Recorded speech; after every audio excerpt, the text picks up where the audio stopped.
안녕하십니까. 2023년 해군 전자직에 합격한 박진우라고 합니다.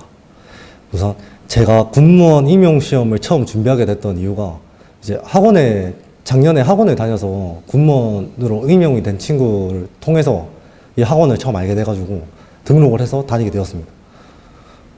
네. 우선 저는 전자랑 아예 상관이 없는 사람이었습니다. 저는 학과 전공도 그렇고 살면서 전자랑 그 관련이 있었던 적이 한 번도 없었기 때문에 참 처음에는 그래서 전자직이 아니라 유도무기로 시작을 했었습니다. 그래서 유도무기로 시작을 했다가 공부를 하고 한 3개월 뒤에 제가 전자직으로 그냥 직렬을 바꿔버렸습니다.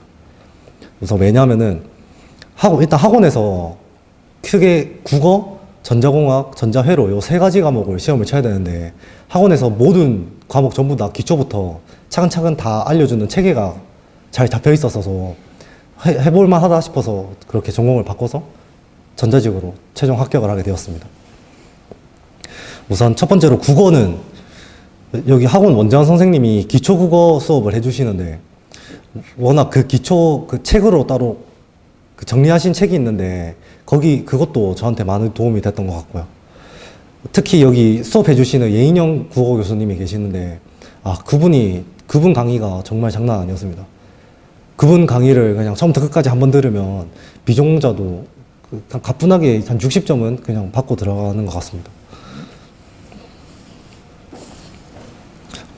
특히 일단 처음에는 온라인으로 강의를 들을까도 생각을 했었다가 근데 온라인으로 강의를 하려면 어쨌든 본인의 의지가 가장 중요한데 학원을 그냥 등록해서 다니게 되면은 주변에 이제 같이 학원 다니는 사람들도 모두 다 같은 공부를 하고 있고 또한 원장 선생님이 제 수준을 좀 봐주시면서 막 어딜 공부해라, 뭘 더 해라 이렇게 지적을 해주시니까 그게 저한테 제일 큰 도움이 됐던 것 같습니다. 그리고 학원생들끼리 이제 또 스터디를 만들어서 같이 공부를 했었는데 그 중에 그 국어를 정말 잘하는 친구가 있었습니다. 뭐 국가직, 지방직 시험은 그냥 100점은 그냥 나오고 군무원 국어 시험도 쳤다 하면 한 문제 틀리거나 다 맞거나 그랬던 친구가 있는데 그 친구 덕을 좀 많이 본 것 같습니다. 우선 저는 첫 번째로 비전공자에서 전자공학 기초 수업을 처음 들었는데 저는 제가 뭐 다른 나라에 와 있는 줄 알았습니다.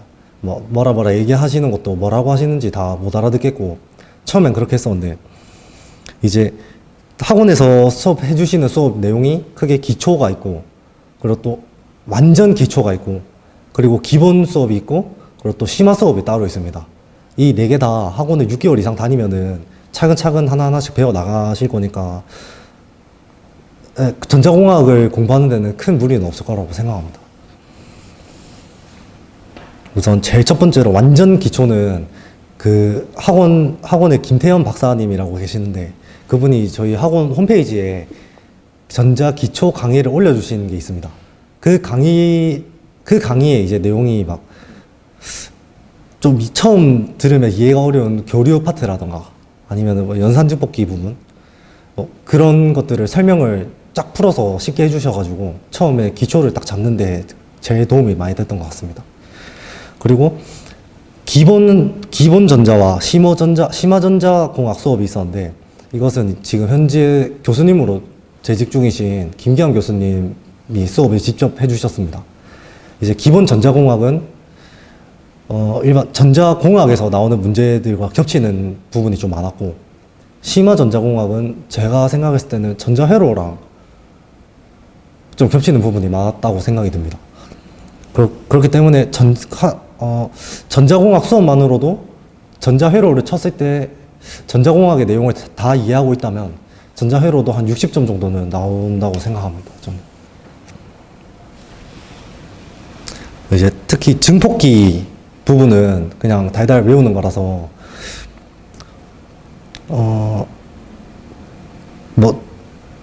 연산증폭기 같은 경우는 그냥 달달 다 외우시면 되는 부분이고 이제 막 계한증폭기나 뭐 정류회로, 평활회로 같은 것들은 조금의 이해가 필요하다고 생각이 듭니다.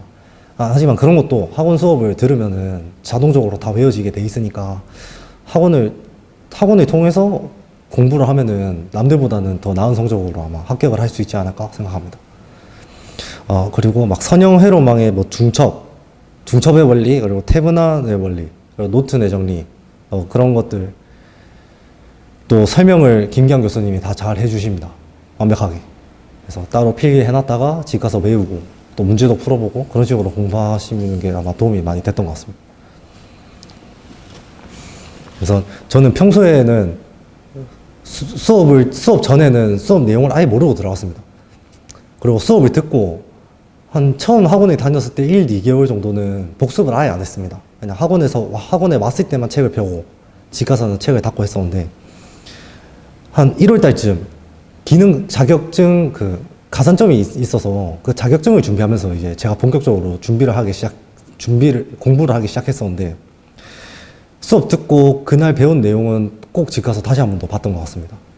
왜냐하면 수업 시간에 이제 자세하게 설명해 주시는 것들을 따로 다른 노트에다가 잘 필기를 해놓고 책에 또 각 파트별로 예제 문제들을 또 김기환 교수님이 직접 이렇게 넣어가지고 만드신 책이 있습니다. 그 책으로 공부하면은 기초는 그냥 다 잡고 들어간다고 생각하면 될 것 같습니다. 전자회로 같은 경우는 매년 그 FET가 몇 문제씩 출제가 되는데 이번 연도는 FET가 많이 안 나와가지고 좀 놀랐던 기억도 있습니다. 네. FET 중에서 특히 그 커먼 소스 증폭기의 전압이득이라던가 커먼 게이트라던가 이것도 나중에 그 TR 증폭기 회로에서 배우는 내용과 연계해서 같이 다 외워버리면은 되니까 학원에 다니시면 그냥 되는 것 같습니다.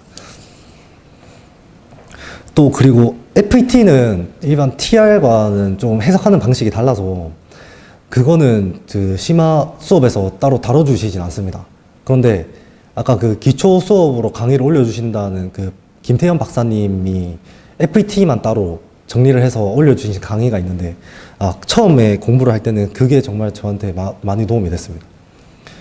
일단 FET 자체가 어렵기도 하고 왜 알아야 될 내용도 많고 또한 문제로 직접 접해보면은 좀 이해가 안 되는 부분이 많습니다.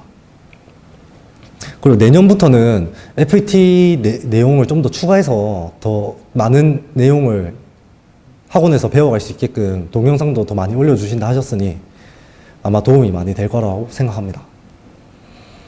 그리고 또한 학원 수업과는 별도로 제가 아까 그 학원생들끼리 모여서 스터디를 했다고 했었는데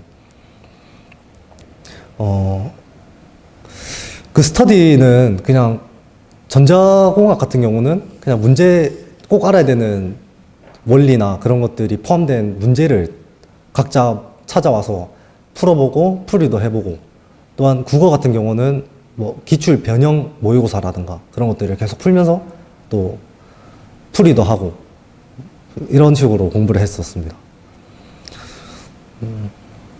개인적으로는 공시 준비를 한다 하면은 스터디는 꼭 해야 되는 것 같습니다. 면접 스터디뿐만 아니라 그냥 학원 시험 치는 과목 스터디라도 저는 꼭 필요하다고 생각이 듭니다.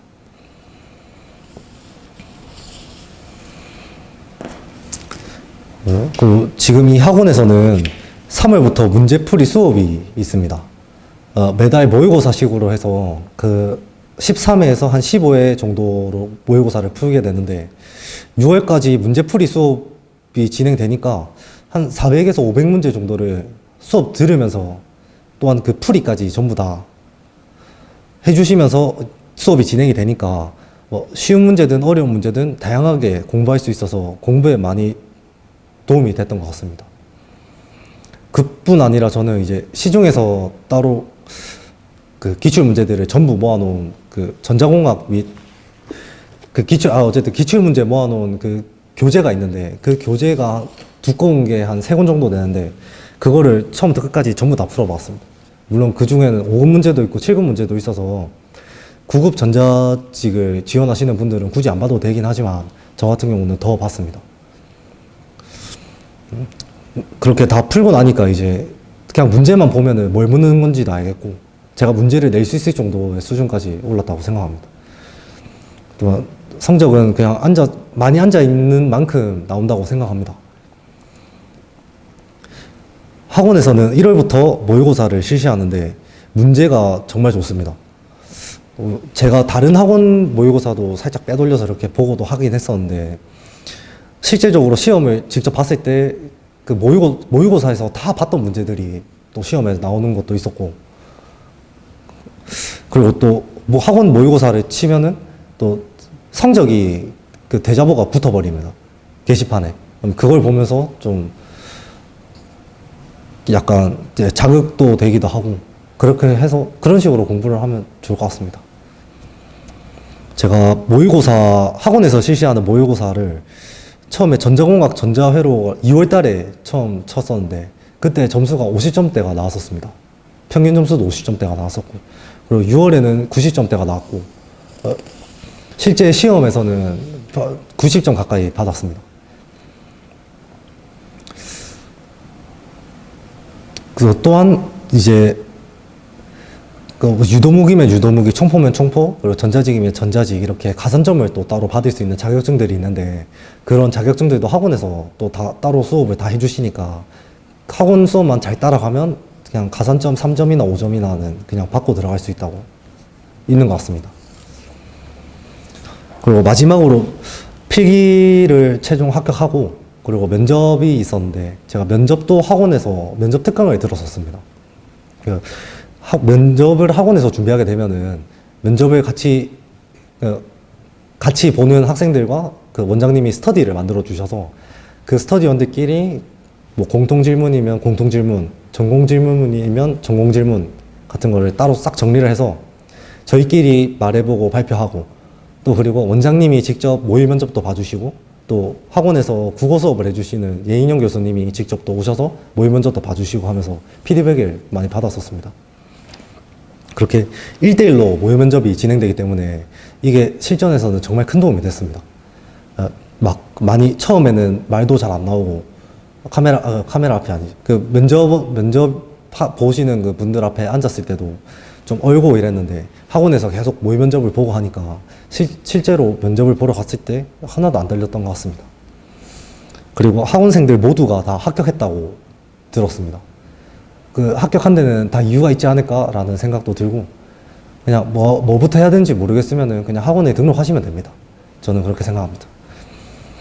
저는 근무를 하면서도 지금까지 공부했던 게 아깝기 때문에 7급이든 5급이든 기회가 된다면 다 볼 생각입니다.